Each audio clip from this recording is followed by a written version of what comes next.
आपको ये जान के हैरानी होगी कि एक मेल पूरी उम्र through out life sperm produce करता रहता है. Spermatogenesis continues throughout life in male, whereas oogenesis starts before birth of the female, but it stops at menopause. Females में मेनोपॉज है, मेल्स में ऐसा कोई मेनोपॉज नहीं है. हाँ, एजिंग रिलेटेड चेंजेस जरूर होते हैं.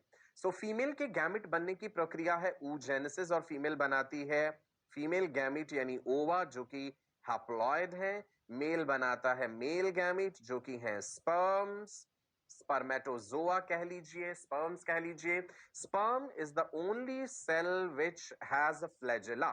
याद रखिएगा, फ्लैजेला की मदद से स्पर्म फीमेल रिप्रोडक्टिव ट्रैक्ट में वेजाइना से आगे बढ़ते हैं फेलोपियन ट्यूब तक, क्योंकि फर्टिलाइजेशन जनरली फेलोपियन ट्यूब में होता है.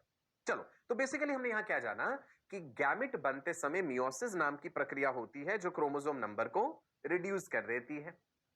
तो गैमिट्स यानी हैप्लॉइड. ये दो हैप्लॉइड सेल्स आपस में जब मिलते हैं, देखिए कितनी खूबसूरती से हमने इनका मिलन दिखाया है. जब ये दोनों हैप्लॉइड सेल्स मिल रहे हैं उस प्रक्रिया को क्या बोलते हैं बताइए. What is the process of fusion of gametes called? The process is fertilization. So fertilization और syngamy भी कह देते हैं. It is the fusion of the gametes, male and female gametes. और जब ये फ्यूज हुए तो क्या बनेगा? दो हैप्लॉइड सेल्स का मिलन हुआ आपस में, दो हैप्लॉइड सेल्स मिले और उन्होंने मिल करके एक डिप्लॉइड सेल बना दिया, that is zygote. Zygote is a single cell formed by fusion of two cells. Strange. Sexual reproduction में दो सेल्स ने फ्यूज होके एक सेल बनाया. दो ही तो सेल थे, दोनों हैप्लॉइड, स्पर्म और ओवम. सो सेक्सुअल रिप्रोडक्शन में दो हैप्लॉइड सेल्स ने फ्यूज होके एक डिप्लॉइड सेल बनाया. ए सेक्सुअल रिप्रोडक्शन में एक सेल ने डिवाइड होके दो सेल बनाए. उल्टा है ना, है ना. एमीबा एक सेल है, एमीबा डिवाइड करा, फिजन से दो डॉटर सेल बन गए. जबकि सेक्सुअल रिप्रोडक्शन में एक ओवम एक स्पर्म फ्यूज हुए और एक सेल बन गया. तो दो सेल की फ्यूजन से एक सेल. ए सेक्सुअल में एक सेल से दो cell. Right. Now what is zygote? Zygote is a single celled diploid structure. Note कर लेंगे आप अपने नोट्स में. Zygote is, let me write here, zygote is single cell diploid structure formed by fusion of two cells. Okay, ठीक है जी. Zygote में फिर mitotic divisions होते हैं. जाइगोट सिंगल सेल है, ये मल्टी सेलुलर स्ट्रक्चर बनाता है. राइट जी. एम्ब्रियो बना, मल्टी सेलुलर मॉडुला बनता है, मॉडुला से ब्लास्टुला बनता है, ब्लास्टुला से गैस्ट्रुला बनता है. चलो लिख दें हम यहाँ पे ये स्टेजेस, याद करते जाइएगा. ये टर्म्स बार बार इस्तेमाल होंगी. जाइगोट से बना एक मल्टी सेलुलर स्ट्रक्चर कॉल्ड मॉडुला. मॉडुला से बना ब्लास्टुला, ब्लास्टुला से बना गैस्ट्रुला. ठीक है जी. राइट. ये एम्ब्रियोजेनेसिस है, एम्ब्रियोनिक डेवलपमेंट की स्टेजेस हैं. जाइगोट सिंगल सेल्ड एम्ब्रियो है, मॉडुला भी एम्ब्रियो है, ब्लास्टुला भी एम्ब्रियो है, गैस्ट्रुला भी एम्ब्रियो है. ह्यूमंस के केस में प्रेगनेंसी 9 महीनों की होती है. 0 से 8 वीक्स तक, 8 हफ्ते यानी 2 महीने तक हम उस डेवलपिंग स्ट्रक्चर को एम्ब्रियो ही बोलते हैं. 9वें हफ्ते की शुरुआत जब होती है तब हम उसे फीटस कहते हैं. Beginning of the 9th week से end of the 9th month तक हम क्या शब्द इस्तेमाल करते हैं? फीटस. एम्ब्रियो का स्केलेटन कार्टिलेजिनस होता है. जब यह कार्टिलेज हड्डियों से रिप्लेस हो जाता है तब हम उसे फीटस कहते हैं. ठीक है जी. एम्ब्रियो कार्टिलेजिनस, फीटस में बोन बननी शुरू हो जाती है.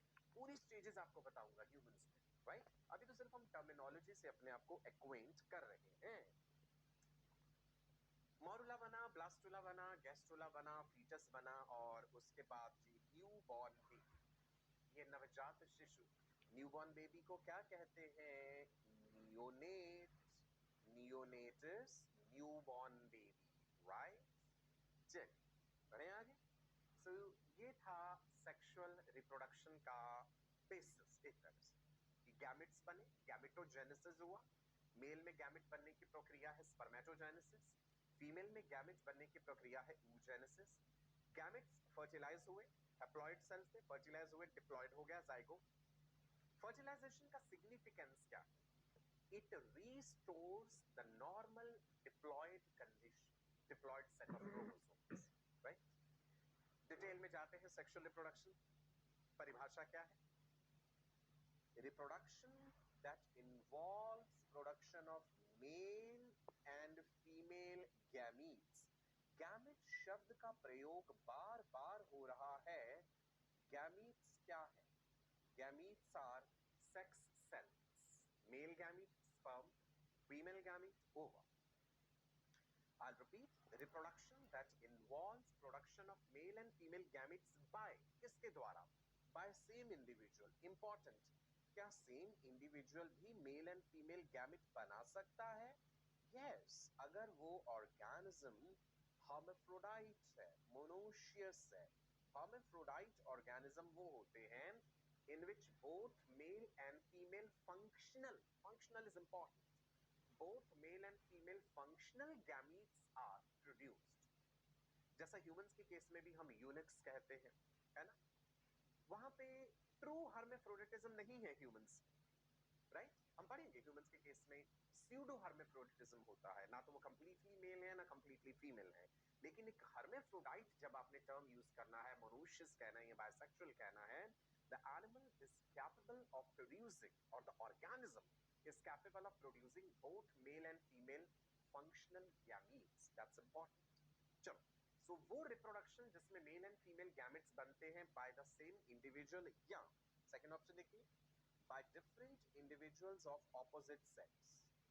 एक मेल, एक फीमेल, ठीक है? ये सिंबल्स हैं यूज करते हैं जो मेल के लिए और फीमेल के लिए। Gametes fuse to form zygote यानी fertilisation, and that zygote develops into new organs. ये है जी सेक्सुअल रिप्रोडक्शन का बेसिक सिद्धांत। सेक्सुअल रिप्रोडक्शन ज्यादा इलेबोरेट है, एसेक्सुअल के कंपैरिजन में कॉम्प्लेक्स है और स्लो प्रक्रिया है। मैंने बताया था ये सेक्सुअल की अपनी एडवांटेजेस हैं। It is a faster mode of reproduction, बड़ी तेजी से होता है। जब कंडीशंस फेवरेबल होती हैं तो ऑर्गेनिजम्स सेक्सुअली रिप्रोड्यूस करके अपनी जनसंख्या बहुत तेजी से बढ़ा लेते हैं। एसेक्सुअल रिप्रोडक्शन के द्वारा इवन जो एनिमल्स मोटाइल नहीं है, जो ऑर्गेनिजम्स एक से दूसरी जगह तक नहीं जा सकते, वो भी रिप्रोड्यूस कर सकते हैं। बिकॉज उसमें क्या है कि मेटिंग पार्टनर को ढूंढने की जरूरत नहीं है एसेक्सुअल रिप्रोडक्शन में। तो एसेक्सुअल की अपनी एडवांटेजेस है। सेक्सुअल रिप्रोडक्शन में offsprings are genetically unique compared to other offsprings and parents। Why? Because यहाँ पे variations आ रही हैं। What are variations?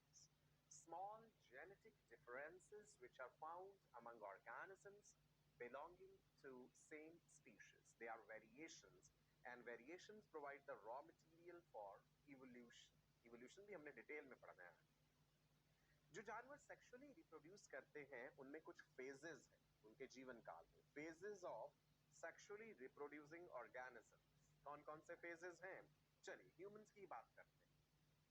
We all start our life as a single cell that is zygote inside the reproductive tract of the mother।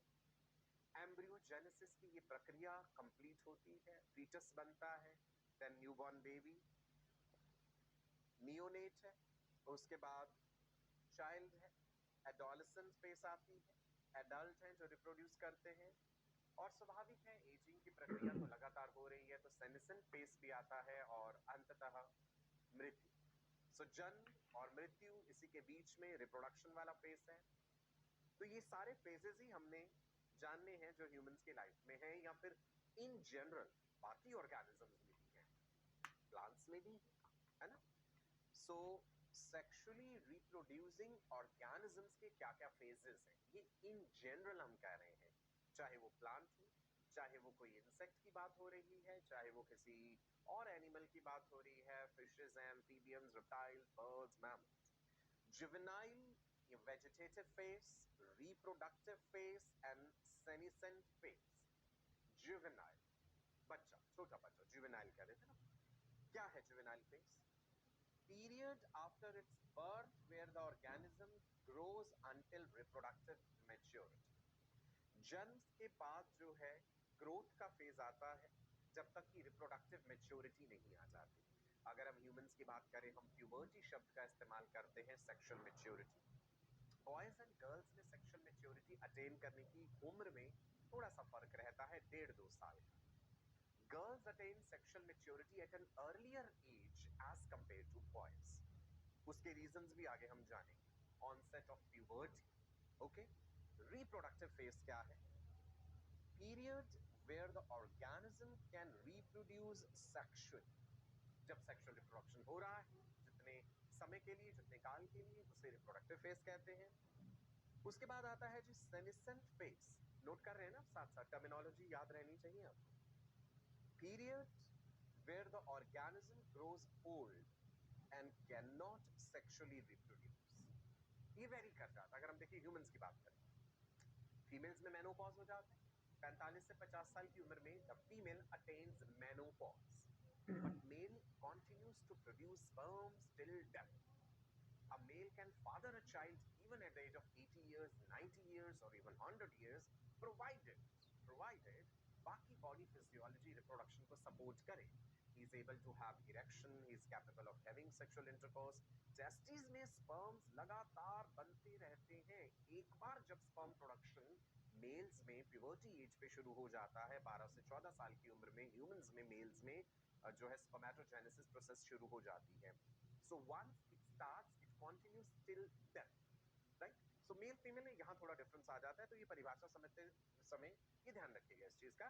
बाकी मैं आगे भी इस चीज को और बेहतर तरीके से एक्सप्लेन करूँ। So sexually reproducing organisms के जीवन में जो phases हैं वो है juvenile और the vegetative phase, reproductive phase and senescent phase. Plants में भी तो ऐसा ही होता है ना? पढ़ेंगे वो भी अभी आगे। रिप्रोडक्टिव फेजेस इन प्लांट्स क्या क्या है? अलग देखो, सेक्सुअल रिप्रोडक्शन इन प्लांट्स वैसे कंप्लीट चैप्टर हमने पढ़ना है आगे आने वाले सिलेबस में। जितनी बेसिक बात आप जानते हैं, फ्लावरिंग जो है उसे प्रभावित करता है फोटो पीरियड यानी लाइट, ह्यूमिडिटी, मॉइस्चर कंटेंट, तापमान। फ्रूट्स, फर्टिलाइजेशन जब हुआ उसके बाद फ्रूट बना। एक प्लांट के रिप्रोडक्टिव पार्ट्स, वेजिटेटिव पार्ट से आप फेमिलियर हैं। कंप्लीट प्रोसेस जो है प्लांट्स में, फ्लावरिंग प्लांट्स में रिप्रोडक्शन का, वो हम आगे आने वाले चैप्टर्स में डिस्कस करेंगे। Let's see the types of sexually reproducing plants. आपने ये टर्म सुनी होगी, annual plants, biennial plants, perennial plants. सुनिए, एनुअल एक ही साल में अपना जीवन चक्र खत्म कर लेते हैं भाई। Juvenile phase, vegetative phase, reproductive phase, senescent हुआ, एक ही साल में खत्म, एनुअल। अब 1 ईयर डज नॉट मीन कि 1 जनवरी से लेकर 31 दिसंबर तक ही हो, वो 1 ईयर कहीं भी हो सकता है, calendar year, right? Now biennial जो 2 साल में कंप्लीट करते हैं। बाइनियल की परिभाषा क्या है? देखिए, entire life cycle occurs in 2 years and perennial 2+ years, 2 से ज्यादा में बांट दिया हमने, 3 हो, 4 हो, 5 हो, जितना भी। Entire life cycle continues for more than 2 years. They sets multiple times, seeds जो है मल्टीपल टाइम्स, बार बार बीज उनमें बनेंगे, बीज अंकुरित होंगे, नए पौधे बनेंगे। एनुअल प्लांट्स में entire life cycle is completed in 1 year. Growth from the seed, then flowering, and again the production of seeds and their death. एक ही साल में जब सब कुछ हो जाता है। सो हमने देखा कि सेक्सुअली रिप्रोड्यूसिंग प्लांट्स को आप 3 मेजर कैटेगरीज में डिवाइड कर सकते हैं, एनुअल्स, बाइनियल्स, पेरिनियल्स। ठीक है, और डिटेल में समझते हैं इसे। इधर देखिए, अगर हम एनुअल प्लांट की बात करें, जो प्लांट्स एनुअल हैं, यहां पे हमने ईयर ले लिया, एक ही साल में बीज से लेके बीज अंकुरित होना, एक नन्हा पौधा से लेकर के फ्लावरिंग और उसके बाद उसका जीवन चक्र समाप्त हो जाना, ये सब एक ही साल में पूर्ण हो जाता है। 12 महीने में ये प्रक्रिया कंप्लीट। अब देखते हैं बाइनियल्स में, जिनमें 2 साल में हो रहा है। आपने देखा कि ईयर 1 में क्या हुआ है? सीड है, सीड से एम्ब्रियो बना, यंग प्लांट बना है। ईयर 2 में जाके हमने देखा कि reproductive phase and then you see the senescence. And perennial plant में आप देखिए जिसमें 2+ years में है। अब यहाँ पे देखिए एम्ब्रियो बना, उसके बाद यंग प्लांट, ईयर 2 में फिर फ्लावर जो है फ्लावरिंग हुआ, उसके बाद फिर से ईयर 3 में फ्लावरिंग हुआ, बार बार ये चीज हो रही है, ठीक है। मृत्यु उसकी तब जाके होगी फाइनली जब उसका कंप्लीट लाइफ स्पैन पूरा हो गया है। हर प्लांट का लाइफ स्पैन भी अलग अलग होता है, कुछ का बहुत लंबा है, कुछ का शॉर्ट है। Now let's look at the annual plants. Year 1, एक ही साल में, 1 ईयर में ही इन्होंने अपनी वेजिटेटिव ग्रोथ भी पूरी कर ली, अपनी रिप्रोडक्टिव ग्रोथ भी पूरी कर ली और सेनिसेंट भी हो गया, राइट जी। 1 ईयर में the 3 phases completed, right? If you talk about the plants which are biennials, biennials में देखिए एक वर्ष में पहले साल में वेजिटेटिव ग्रोथ हुई है। नीचे कंपैरिजन भी दिया हुआ, एनुअल प्लांट में ये लिखा है ना, VRNS, V refers to vegetative phase, R refers to reproductive phase, S refers to senescent। 1 year में तीनों कंप्लीट। बाइनियल में पहले वर्ष में तो उस प्लांट ने अपनी वेजिटेटिव ग्रोथ पूरी करी, ईयर 2 में रिप्रोडक्टिव फेज आया उसका, आपने देखा फ्लावरिंग हुआ, सीड्स बने और फिर सेनिसेंट, राइट। नाउ अब देखते हैं पेरिनियल में क्या हो रहा है, कंपेयर करके देखिए। पेरिनियल में जीवन के प्रथम वर्ष में वेजिटेटिव ग्रोथ हुई पहले साल में, ईयर 2 में आपने देखा रिप्रोडक्टिव ग्रोथ, ईयर 3 में फिर से कुछ और वेजिटेटिव ग्रोथ हुई और फिर से reproductive phase.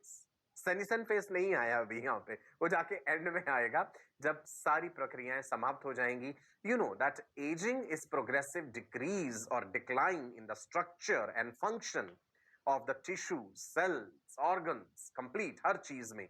It applies to plants as well as animals. Okay? चलो एक इंटरेस्टिंग बात बताऊं आपको मैं। आपने बैम्बू के बारे में कभी ये बात सुनी है कि उनका जीवन चक्र किस प्रकार से होता है? कितना समय लग जाता है उन्हें अपने वेजिटेटिव फेज में, और फिर जब फ्लावरिंग होती है तो एक साथ होती है, पूरा जंगल हरा भरा हो जाता है एक ही साथ में। जानते हैं ये interesting story? Long life span है, 40 से लेके 80 साल तक का हो सकता है। Stay without flowering for the longest time, this is important. Bamboo, बांस जिसे हम कहते हैं, they stay without flowering for the longest time. Bamboo of same species or from the same parent, they bloom or flower at the same time, even if they're separated by huge distances. कई kilometres का distance हो उनमें, वो एक ही समय पे सब में फ्लावरिंग होगी। ये एक ऐसा रहस्यमय फिनोमेना है जिसे हम अभी भी अच्छी तरह से समझ नहीं पाए हैं।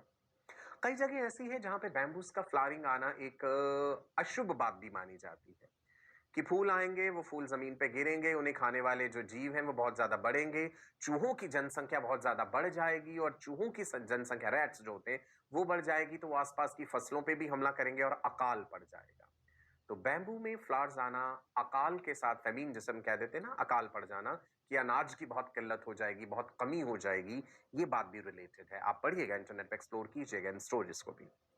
सो immediately after the flowering they all die. Strange, रहस्यमय बातें हैं नेचर की, हर बात को हम अभी तक समझ नहीं पाए हैं। एक और खूबसूरत सा दृश्य जो कि कर्नाटका, केरला एंड तमिलनाडु में आपको कई जगहों पे देखने को मिलता है।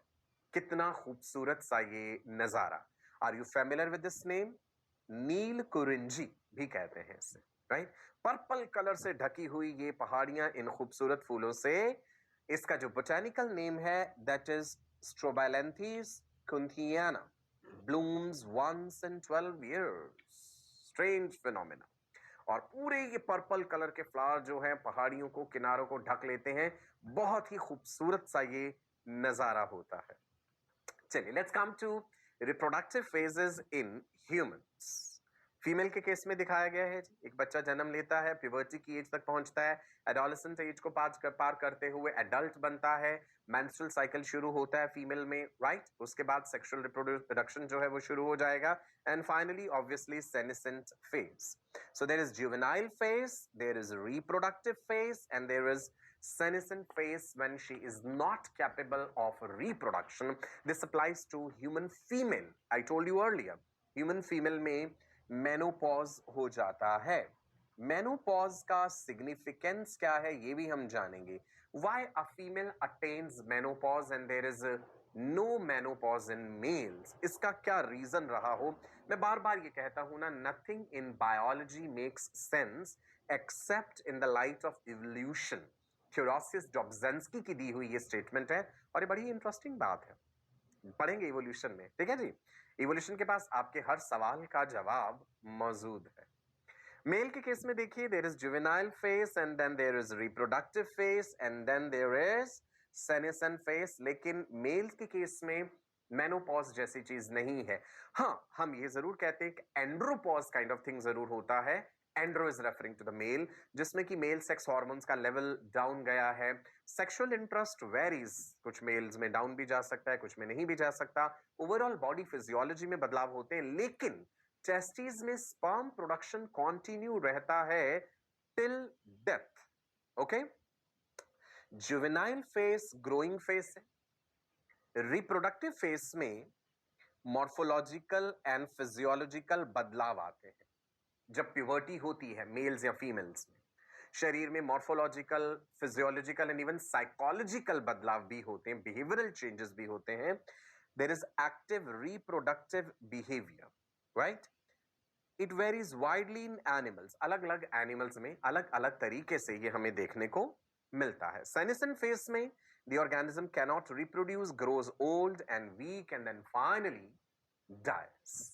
जहां पे हमने लिखा cannot reproduce, फिर ध्यान रखिएगा वो ह्यूमन मेल वाली बात जो मैं बार बार आपको बता रहा हूं। नाउ अब आप देखिए, जब हमारा जन्म हुआ, जन्म से लेकर के डेथ तक किसी भी ऑर्गेनिज्म की वो क्रोनोलॉजिकल एज कहलाती है। लेकिन जब जन्म हुआ उससे पहले की भी तो एक इतनी लंबी प्रक्रिया है ना, राइट। कॉन्सेप्शन से लेकर के उस जन्म तक। कॉन्सेप्शन क्या है? It refers to fertilization, right. जब ओवा और स्पर्मेटोजोआ मिले, जब वो जाइगोट बना, और कितना समय लगा ह्यूमंस के केस में, वो 9 मंथ्स लगे उस ऑर्गेनिज्म के जन्म तक। अलग अलग ऑर्गेनिजम्स में ये प्रेगनेंसी पीरियड या जेस्टेशन पीरियड अलग अलग होता है। नाउ अब आप एक इंटरेस्टिंग बात देखेंगे कि ह्यूमंस के केस में तो हमें साल भर में ही ऐसा देखने को मिलता है। किसी का जन्मदिन 1 जनवरी को है, किसी का 2, किसी का 10 मार्च, किसी का 15 मार्च, कोई 16 जुलाई, कोई 26 अक्टूबर, कोई 31 दिसंबर। तो that means through out the year हमें बर्थडेज देखने को मिलते हैं। इसका मतलब है humans through out the year reproduce कर सकते हैं, है ना। हमारे में कोई ऐसा सीजन नहीं है रिप्रोडक्शन का। We are continuous breeders, we are not seasonal breeders. ऐसा कोई सीजन नहीं है जब ब्रीडिंग होना है ना। सो ये टर्म समझना जरूरी है कि कॉन्टिन्यूस ब्रीडर्स क्या होते हैं। Animals that are reproductively active throughout their reproductive phases. Humans का जितना भी रिप्रोडक्टिव फेस है ना, प्यूबर्टी जब हो गई, सेक्सुअल मैच्योरिटी आ गई, उसके बाद से लेकर के आगे तक का जितना भी रिप्रोडक्टिव लाइफ स्पैन है, उसमें वो कॉन्टिन्यूसली रिप्रोडक्टिव एक्टिव है। They can reproduce every year, they can produce kids, ठीक है। फीमेल साइक्लिक है रिप्रोडक्शन में। एक बार जब प्रेगनेंसी हो जाती है तो 9 महीने तक वो दोबारा प्रेग्नेंट नहीं हो सकती, जब तक कि पहला बेबी डिलीवर नहीं हो जाता। और अगर वो अपने पहले बच्चे को अपना ब्रेस्ट फीडिंग करा रही है, अपना मिल्क दे रही है, तो प्रोलैक्टिन लेवल जो है ज्यादा होगा। प्रोलैक्टिन हार्मोन मिल्क प्रोडक्शन में इन्वॉल्व है। जब तक हाई लेवल ऑफ प्रोलैक्टिन होता है तब तक दोबारा ओव्यूलेशन नहीं होता। Generally high level of prolactin suppresses ovulation, है ना। सो मान लो उसने 3 महीने, 4 महीने, 6 महीने तक ब्रेस्ट फीडिंग कराया है, तो उस दरमियान ओवरी से ओवा रिलीज नहीं हो रहा और वो दोबारा प्रेग्नेंट नहीं हो सकती। हम जानेंगे कि कुछ लोग इसे मेथड ऑफ कॉन्ट्रासेप्शन की तरह भी इस्तेमाल करते हैं, लेकिन इसका भी अपना हाई फेलियर रेट होता है। मैं एक्सप्लेन करूंगा वो चीज। एनीवे, मेरा कहने का मतलब ये है कि we are continuous breeders throughout the year. हम रिप्रोडक्शन शो करते हैं। हमारा कोई ऐसा सीजन नहीं होता कि जून, जुलाई, अगस्त में ही ह्यूमंस रिप्रोड्यूस करेंगे, नवंबर, दिसंबर, जनवरी में करेंगे। No, nothing like this. कई एनिमल्स में ऐसा जरूर होता है that they are seasonal breeders, but we humans are continuous breeders. Understand this term. क्या और भी कोई जानवर हैं जो कॉन्टिन्यूस ब्रीडर्स हैं? यस, continuous breeders होते हैं that are reproductively active throughout their reproductive phase. Example is primates. Primates जो हैं उसमें आते हैं humans, apes, monkeys. Primata, it's an order in class Mammalia. Primates में thumb opposable होता है ना। opposable thumb हो जाने के कारण ही हमारी grip होती है, हम पकड़ पाते हैं किसी चीज को। So primates में ऐसा है। Humans, apes, apes समझते हैं ना। एप्स में क्या क्या जानवर आ जाते हैं? एप्स में आते हैं गोरिल्ला, चिंपैंजी, ओरंगुटन, गिबन्स, ये सब एप्स हैं। Okay, and then of course monkeys also. इसके अलावा भी there are lions, then rats and cattle, etc. Animals that are reproductively active throughout their reproductive season or the reproductive phase. Now, have you heard about these Arctic birds? ये क्या करते हैं? ये through out the year reproduce नहीं करते हैं. अप्रैल में मान लीजिए बर्ड्स में आप जानते हैं ना इंटरनल फर्टिलाइजेशन है. बर्ड्स सेक्सुअली डायमॉर्फिक है. There is a male bird, there is a female bird. Copulation हुआ, मेल ने अपने स्पर्म फीमेल तक ट्रांसफर कर दिए, फीमेल की ओवरी से ओवा रिलीज हुए थे, वो फर्टिलाइज हो गए और उसके बाद जब उनके अंडों से चूजे निकलेंगे, एक definite season, I mean through out the year वो ऐसा नहीं करते.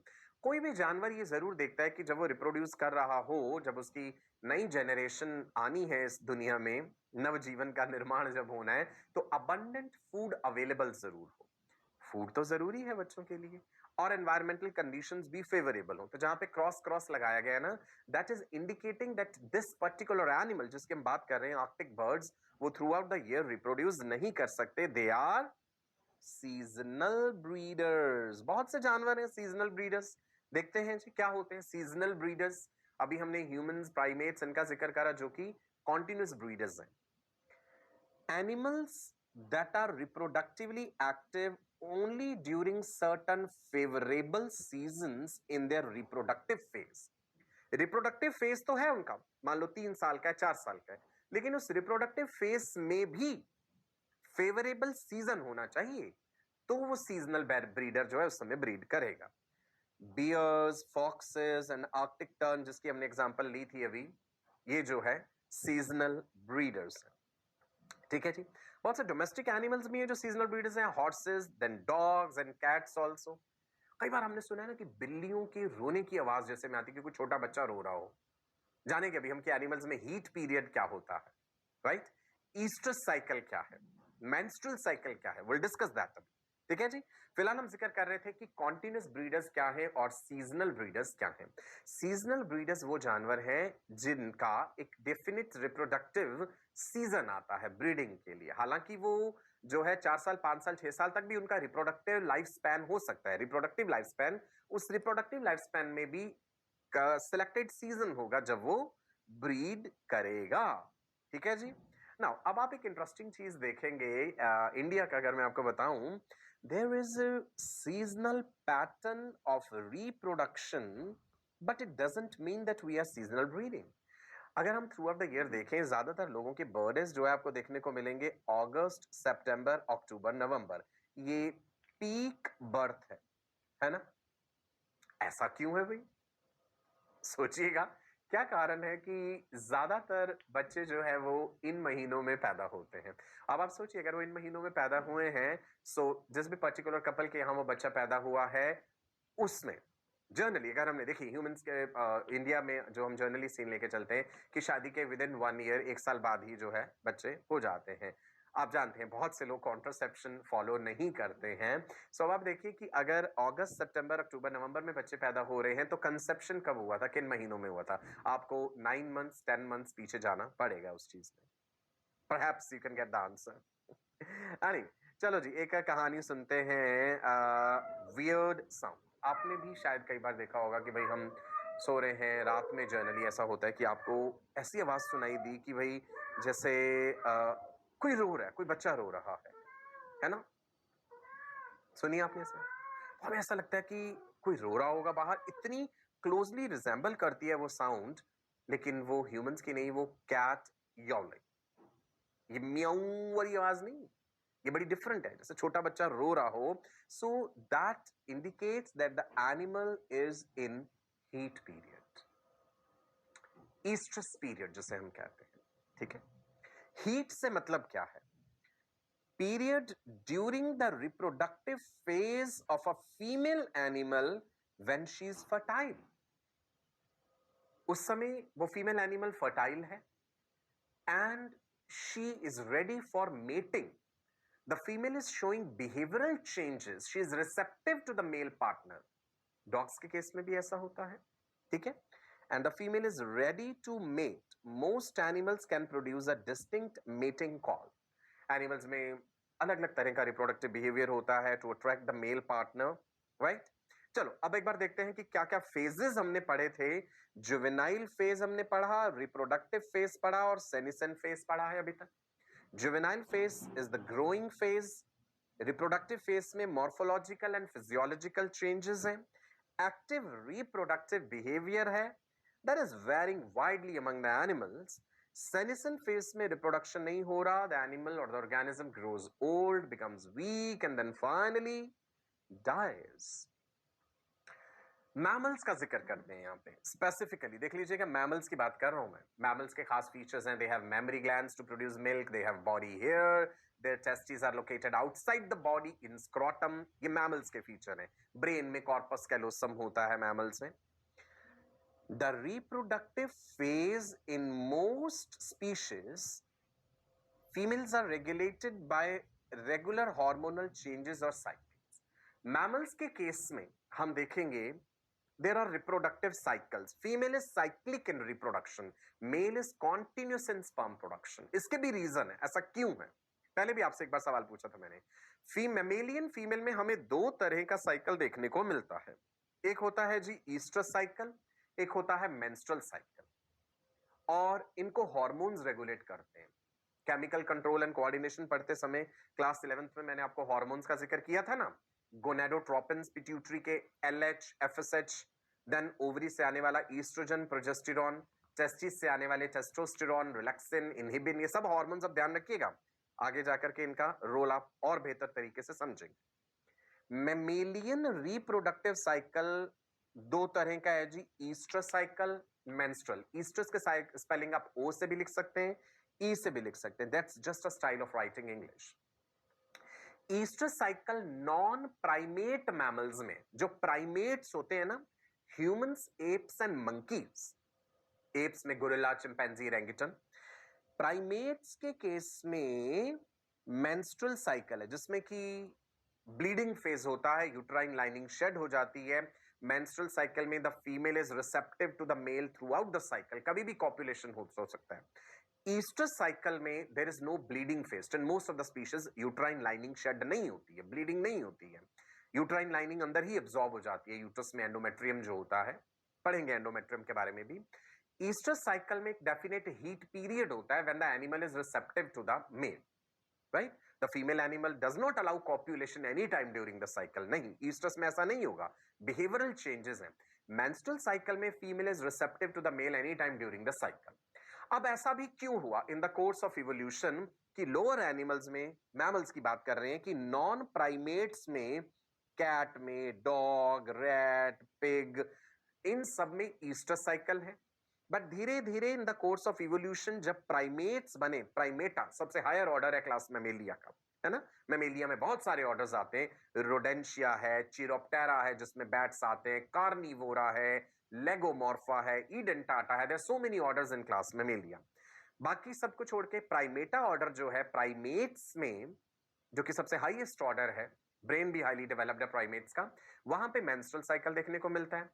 लोअर मैमल्स में हमें ईस्ट्रस साइकिल को देखने को मिलता है। So in the course of evolution oestrus cycle got replaced by menstrual cycle. इसके क्या फायदे रहे होंगे, ये भी आपको बताऊंगा कि क्या एडवांटेजेस रही हैं कि ईस्ट्रस साइकिल की जगह ह्यूमंस में मेंस्ट्रुअल साइकिल है। पहले हम ईस्ट्रस साइकिल समझते हैं जी।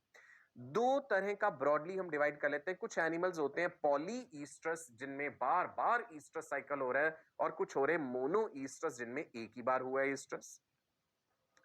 पॉली ईस्ट्रस भी दो तरह के, नॉन सीजनल पॉली ईस्ट्रस और सीजनल पॉली ईस्ट्रस, कि जो रिप्रोडक्टिव सीजन आया ना, उसी में बार बार ईस्ट्रस हुआ, और वो थोड़े दिनों का था। जैसे चूहे के केस में, रैट में 4-5 दिन का ही साइकिल होता है, राइट। देखते हैं जी, पहले हम जो नॉन सीजनल पॉलीईस्टर्स है, that is many cycles throughout the year. Cows में, पिग्स में, रैट्स में, there are many cycles in the same year, as you can see here.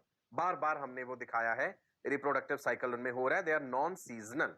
अब आ जाते हैं, एक पर्टिकुलर सीजन हो रिप्रोडक्शन का, मान लो जून, जुलाई, अगस्त, और उसी सीजन में बार बार ईस्टर साइकिल हुआ।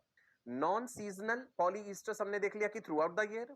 अब सीजनल पॉलीईस्टर्स में few cycles in a small portion of the year, horse में, शीप में, डियर में, ठीक है जी। जैसे आप देख लीजिए कि हमने दिखाया कि मार्च, अप्रैल, मई में हुआ है साइकिल, लेकिन ये वाला हमने एकदम फ्लैट दिखा दिया कि बाकी के जो महीने हैं वो उनका रिप्रोडक्टिव सीजन नहीं है, वहां पे उनमें ईस्टर साइकिल नहीं हो रहा है। क्लियर है जी? सो हमने ईस्टर्स में पॉली ईस्टर्स समझा, many esters cycles in the animal depending upon कि वो नॉन सीजनल है या सीजनल। ठीक है, अब हम आ जाते हैं मोनो ईस्टर्स, मोनेस्ट्रस भी बोल देते हैं। मोनो ईस्टर्स मतलब हुआ only one cycle in a specific part of the year. कुछ डॉग स्पीशीज हैं, वॉल्व्स, फॉक्सेस, बियर, ये कार्निवोर्स जो आ रहे हैं, मेनली आपने देखा कि अप्रैल मई महीना जो है वो इनमें उसी समय पे ईस्टर साइकिल हो रहा है। ठीक है, सो ईस्टर्स एंड मेंस्ट्रुअल में डिफरेंसेस हैं। ईस्टर साइकिल जो है वो नॉन प्राइमेट्स में है। ईस्टर साइकिल में generally there is no bleeding phase, uterine lining is not shed. There are some species of animals जिनमें ब्लीडिंग होता है, जैसे कुछ डॉग स्पीशीज में भी होता है, कुछ कैट स्पीशीज में भी होता है। ईस्टर साइकिल में there is a duration when the animal is receptive to the male partner, वो उसका हीट पीरियड कहा जाता है। मेंस्ट्रुअल साइकिल में ऐसा नहीं होता है। ठीक है जी, एक बार फिर से देख लेते हैं। मैमेलियन रिप्रोडक्टिव साइकिल्स को दो ब्रॉड कैटेगरीज में बांटा, oestrus cycle, menstrual cycle. Oestrus cycle polyoestrous, monoestrous. Polyoestrous में non seasonal and seasonal, right जी। Now let's come to the menstrual cycle. Menstrual cycle occurs in primates like human females, chimpanzee females, gorilla females, orangutan females, apes हो गया ना ये, and monkey females। मतलब throughout the year जो है बार बार ये reproductive cycle हो रहा है। अब इन अलग अलग primates में cycle का duration अलग अलग है। जैसे हम humans के केस में लेके चलते हैं, humans के केस में menstrual cycle हम क्या देते हैं, that normally it is 28 days, but let me tell you, ये जरूरी नहीं होता that every female will have a perfect 28 day cycle. Nahi. The cycle can be as less as 20 days, 21 days. It can be as high as 45 days also. Some females can have a 45-day cycle also. What the doctor says normal that at least there should be 2 cycles in a duration of 3 months. कम से कम 2 cycle तो होने ही चाहिए 3 महीने में, तब भी normal माना जाए, उसमें भी कोई अबनॉर्मैलिटी नहीं है। और जिस फीमेल में 28 दिन का साइकिल हो रहा है उसी में हर बार 28 ही हो, ये भी जरूरी नहीं होता। There are so many factors which can affect the duration of the menstrual cycle. Diet, nutrition, health status, किस तरह की एक्सरसाइज कर रही है, कोई और बीमारी तो नहीं है, hormonal disturbance, frequency of having sexual relations, and there are so many factors जो कि साइकिल का ड्यूरेशन जो है वो अफेक्ट करते हैं। इमोशनल स्टेट ऑल्सो, है ना। बहुत ज्यादा डिप्रेस्ड है कभी कोई इंसान तो साइकिल स्टॉप भी हो जाता है कई बार। बहुत ज्यादा लीन एंड थिन है, बहुत ही पतले, जैसे एथलेटिक बॉडी बना ली है, फैट कंटेंट बहुत ही कम है शरीर में, तो भी साइकिल स्टॉप हो जाता है, एमेनोरिया हो जाता है, amenorrhoea stoppage of the cycle. So in the coming classes we will discuss in detail about menstrual cycle in humans.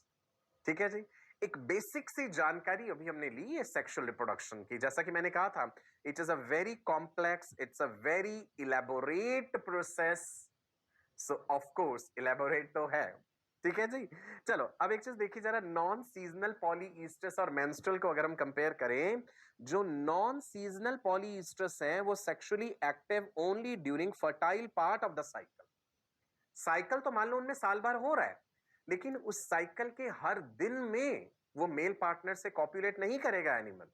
जबकि ह्यूमंस के केस में, जिसको हमने मेंस्ट्रुअल साइकिल कहा है कि प्राइमेट्स में, they are sexually active throughout their cycle. मतलब मेंस्ट्रुअल साइकिल में कोई हीट पीरियड जैसी चीज नहीं है।